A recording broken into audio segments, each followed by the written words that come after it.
First impression. So unconscious bias shows up often in our first impressions because it happens quickly, right? Our brain is automatically categorizing people, and then once we've categorized them, what we then do is we operate from the biases that we have.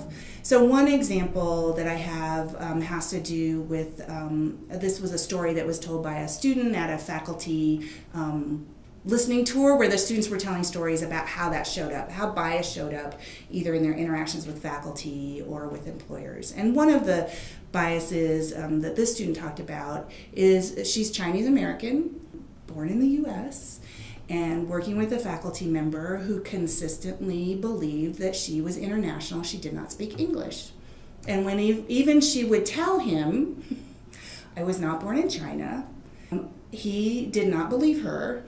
He continued to say, well, if you have any questions, talked a little slower, feel free to come to my office hours. I can explain anything if it doesn't make sense or you don't understand it.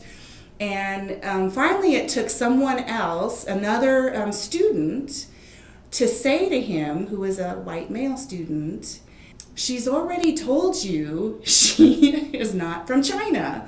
And then it sort of stopped. To consistently be asked, where are you from, when you have said to someone, this is where I'm from and this is where I was born. When you know the question might really be, like, what are you? I've also had that question. So if I can't identify you ethnically or racially, then what are you?